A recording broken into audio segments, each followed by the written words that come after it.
Hi, magandang araw po ulit sa inyong lahat for our fourth reading of the day. Tingnan naman po natin kung ano po ang makikita natin sa fourth reading of the day today, no? Tingnan po natin kung ano po ang ating makikita dito sa fourth reading of the day, kung paano at kung ano po ang nilalaman ng ating fourth reading of the day today. Yan. No? Walang lalagyan itong isa. So, sige. Diyan ka na lang muna. Buksan muna po natin ito. Sana po ay napanood nyo na po yung first, second, third reading kahapon, fourth reading kahapon, at ang first, second, third reading natin ngayong gabi bago po kayo dumiretso dito sa fourth reading na marami pa po ang hindi nakakapanood ng second and fourth reading natin. Kaya po, sana po ay panoorin nyo muna po bago po kayo tumalon dito sa ating fourth reading of the day, no? I hope mapanood nyo muna po yan ng bonggang-bongga para kayo po, sinasabi ko po sa inyo, tayo po, no, ay makapanood po kayo ng sunod-sunod, yung wala pong pag-skip, no? Kasi mas maganda po yan na makapanood po kayo ng yung first, second, third bago po kayo tumalo ng fourth, para alam nyo po kung ano po ang nakita natin sa first, second, and third bago po kayo tumalon, no? 6:30 ng gabi, mamaya ko pa po ito maa-upload. Pagpasensyahan nyo po ang aking boses, medyo masama po ang aking pakiramdam, no? At ako ay, yan. Pero ako po ay bumangon para po sa inyong lahat. At ako po ay magbabasa ng ating fourth reading of the day, no? So, tingnan po natin kung ano po ang mabubunot natin sa ating fourth reading of the day today.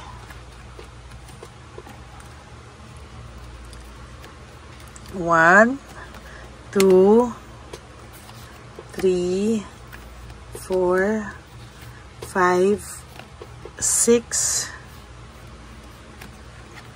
7, 8, 9, and 10, 11, 12,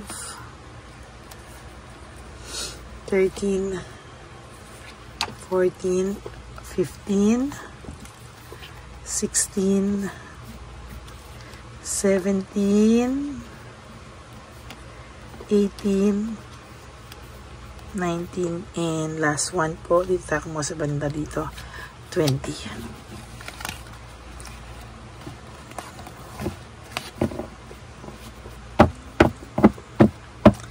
Tabi po muna natin ito.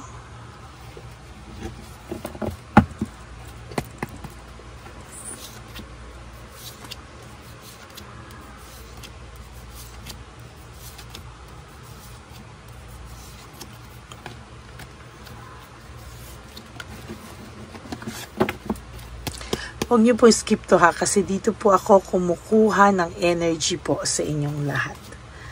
Okay, isa ka pong, for some of you, ikaw po ay pag nag-alaga ay parang all-in-one. Ang pag-aalaga mo po ay parang sobrang, like parang pag-aalaga ng isang nanay, no, na sobrang maalaga, isang partner, isang asawa, isang girlfriend, isang kaibigan, all-in-one ka po, no? Or kung lalaki ka man po ay ganon din, ano? Isang tatay, isang asawa, isang kaibigan, isang lahat, ano? Parang nakikita ko po dito na ikaw po ay parang total package na po pag nagmahal, no? Ikaw po sa nakikita ko ay talagang mapagmahal at talagang kompleto po, no? Package deal ka po talaga, no? Pag nagmahal ka po, buhos na buhos po ang buong puso, pati po ang iyong isip, no?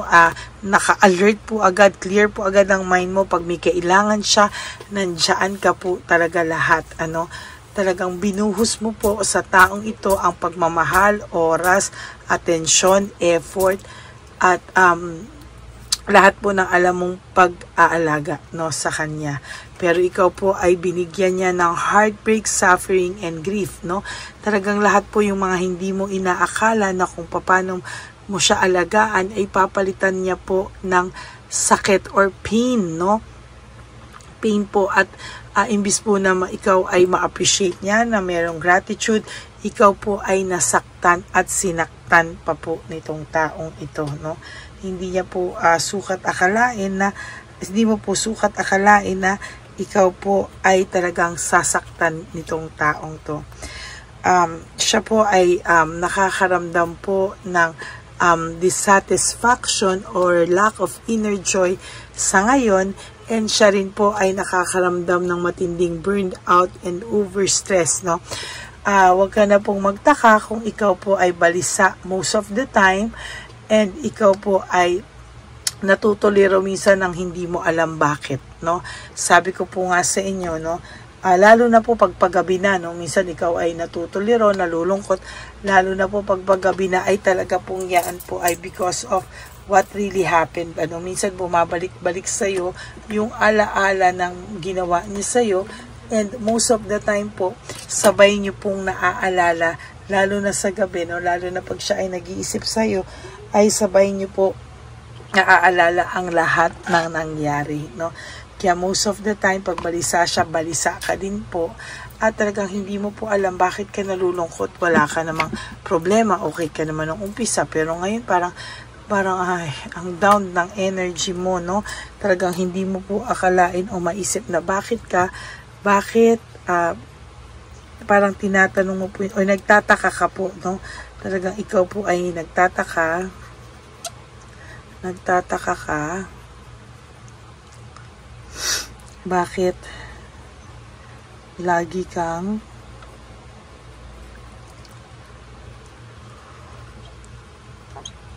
nababalisa ng lalo na pagpagabi na.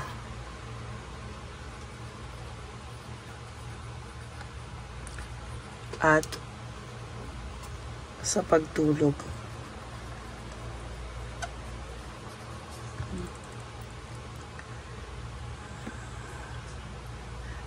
Lalo na pagpagabi na at sa pagtulog, no. Sabay kayong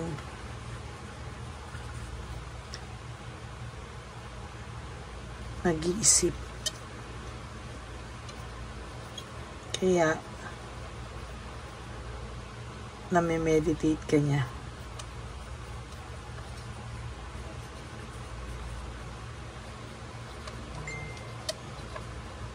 Yan, no? Sabay po kasi kayo nag-isip. Bakit? Pag naisip ka po nito, nami-meditate ka na po niya, wala na, no? Sabay na po talaga kayong mag-iisip. At totally, no, kung ano po yung naiisip niya sa'yo, nababalisa ka na rin po, kasi po siya po most of the time balisa. Most of the time, ang tao pong ito ay nakakaramdam ng matinding pag may meditate, no, hindi niya po maintindihan bakit po lagi kanyang nasa isipan, pikon na rin po siya sa sarili niya, at hindi niya po alam bakit ba ayaw mong umalis sa isipan niya, no? Napipikon na po ito, at talagang hindi niya po alam ang kanyang gagawin, na bakit lagi siyang tensyonado, no? Pagdating sa gabi, natitensyon siya. Pag mag-isa siya, kahit umaga, natitensyon siya. Most of the time, palagi po siyang tensyonado o tensyonada, no?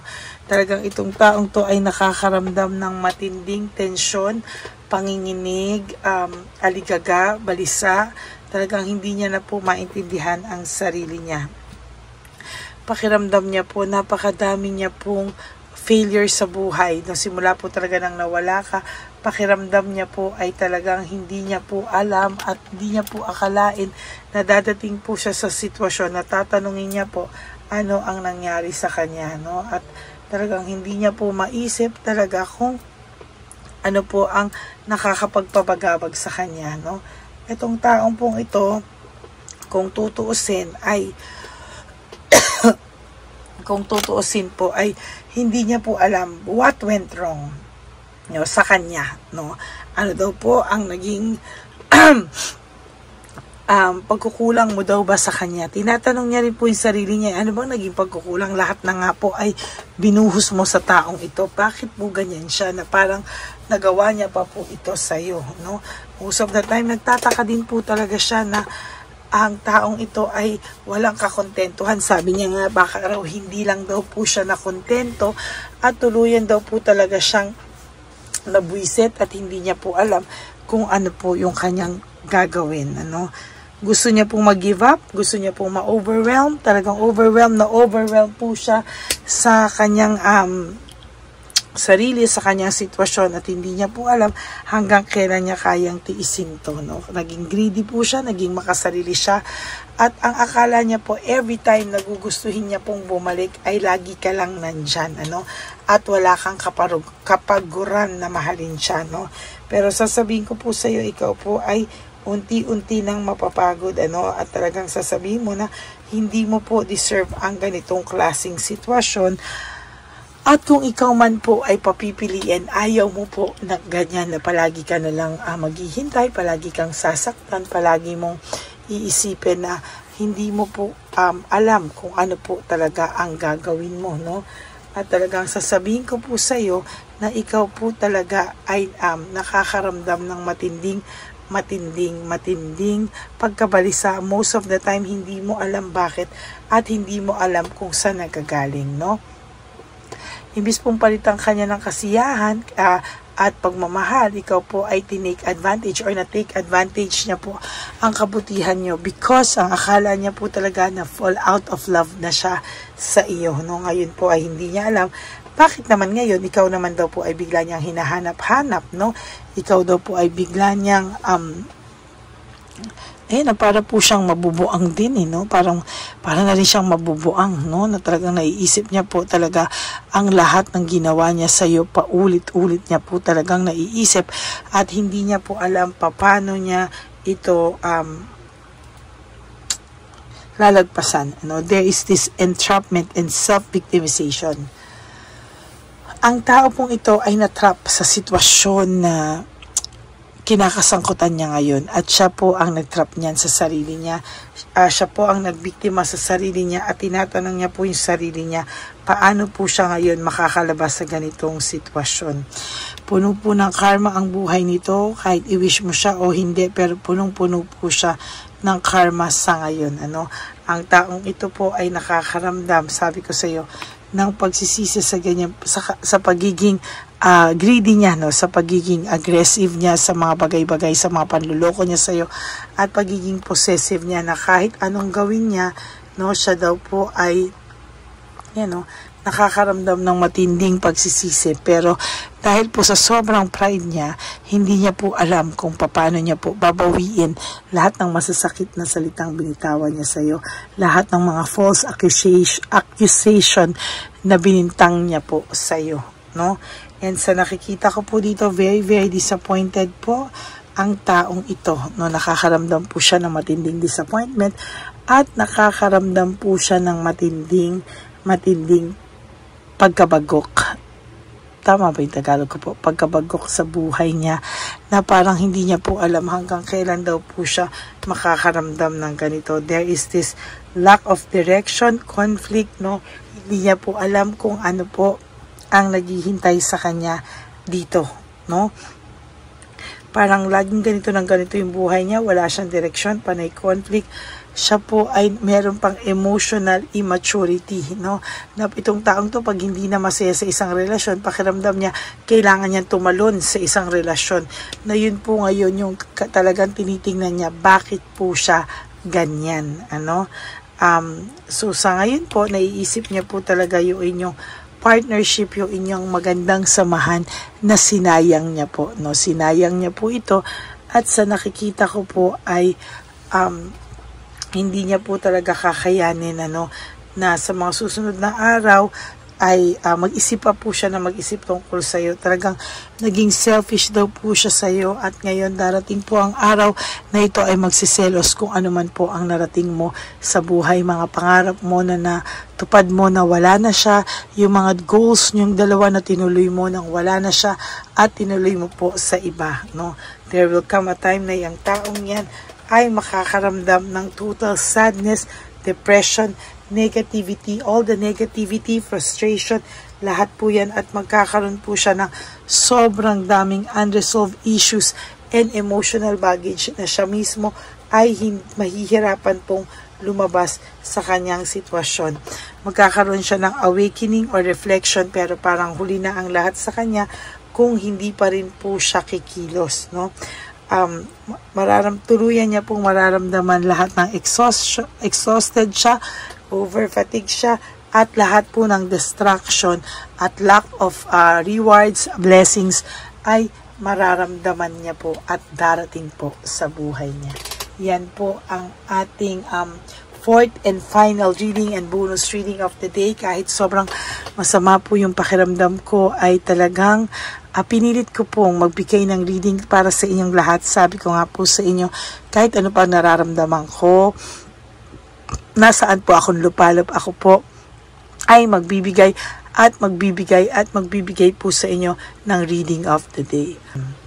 Kaya maraming salamat po sa panonood. And sana po na dun sa mga hindi pa po nakapanood ng first, second, at lalo na po yung third and fourth reading kagabi, at yung first, second, and third reading today, panuorin nyo muna po yan bago po kayo tumalon dito sa ating fourth reading of the day. Marami pa po ang hindi nakakapanood ng second, third, and fourth reading. Napakagaganda din po niyan, ano? Kahit masama yung pakiramdam natin, ang ganda pa rin po ng mga nabasa ko sa araw na ito, no? Kaya sana po ay wag niyong palagpasin.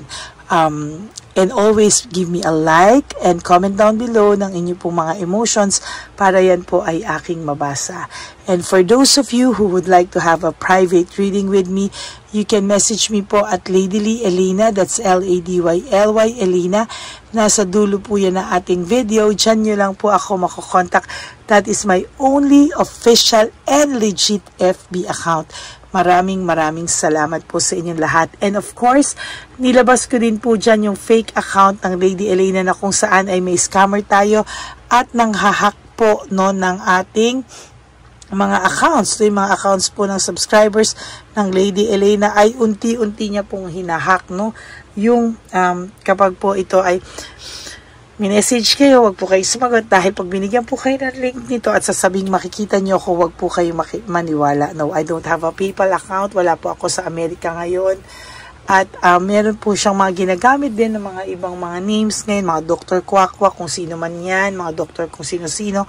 At nilalagay po nila sa comment section para po sila ay makakuha ng mga taong mauuto. Kasi mostly siguro wala na po talagang masyadong nauuto ang fake na Lady Elena. Okay? Dahil po kalat na po siya sa ating mga subscribers. Okay?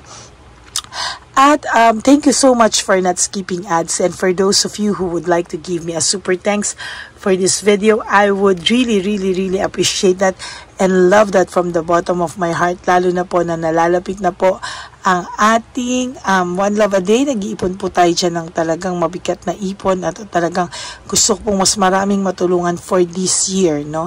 Kung kaya po natin ng 250 na matatanda o 300 na matatanda for this year, gagawin po natin lahat yan. Yan po ang ating mission for 2025, no? Every year po dapat dumadami po ang matatandang tinutulungan natin. Yan po ang ating goal every year. And ang akin naman din pong bilin para sa aking mga Lady Elena na solid and ever loyal, faithful na family. I love you all from the bottom of my heart. At sabi ko nga po sa inyo, babangon ako, kahit nasan ako, masama ang pakiramdam ko, kahit nasang lupalo po ako po ay magbibigay sa inyo ng reading of the day. Kaya maraming salamat po sa inyong lahat. And always wake up each day. You do 3 things that will make you happy for today. Prioritize yourself. Forgive yourself. Be grateful na tayo po ay nagising at ma-healthy po tayo. Binigyan po tayo ni Lord ng chance mabuhay at talagang baguhin ang ating mga sarili, no? At talagang bumawi po tayo sa ating mga sarili. Kaya maraming salamat po sa inyong lahat. For loving yourself, because self-love is still the best love of all. Piliin nyo naman po yung inyong mga sarili. this time. No? Kung kayo ay binabaliwala, kayo ay sinasaktan, piliin nyo pong mahalin ang sarili nyo. Dahil self-love is still the best love of all. And you also have to realize na life is so short. Don't make it shorter by stressing yourself from all the pains and heartaches na binigay sa inyo ng kahapon. Just surrender everything to the divine universe and just let go and let God write your life and love story. I will be back for another set of reading. Huwag po kayong malulungkot.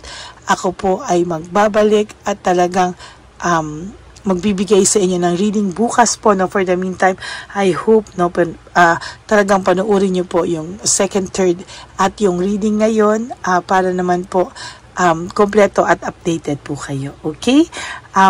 Maraming salamat po sa inyong lahat and God bless you all. And thank you po because we are now approaching 19,000 subscribers. Kaya ako po ay nagpapasalamat sa inyong lahat. One day, tayo din po ay bibigyan ng silver button sa atin pong oras at panahon na itinakda sa atin ng ating Divine Universe. Huwag po tayong maiinip.